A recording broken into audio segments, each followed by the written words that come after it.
Hello everyone, আজি বনাব লৈছো লাঞ্চত লাওৰ হৈতে ভাঙন মাছ আৰু লাওৰ হৈতে মাছ খাই কাৰ ভাল লাগে বাৰু মোৰ বিৰাটি ভাল লাগে আৰু তাতে যদি ঘৰৰ লাও হয় তেতিয়া আৰু ভাল লাগে নহয় জানো আৰু একেবাৰে সিম্পল মই যেনেকৈ বনাই খাওঁ তেনেকৈ বনাই আছো অকমান পাঁচফোৰণ পিয়াজ নহৰু আদা থেতেলি লোৱা তেনেকৈ মই তেলত দি পেলাই হালধি অলপ আৰু অকমান কাশ্মীৰী ৰেড চিলি পাউডাৰ দিছো আৰু এনেকৈ মই লাওখিনি দি ভাজি ললো তাৰ পিছত তেনেকৈ ঢাকন লগাই দিলো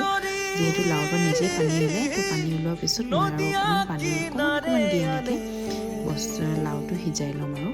আৰু এয়া বিলাহী পিয়াজ জলকীয়া চব দি দিলো তাৰ পিছত ভাঙন মাছ আছিলে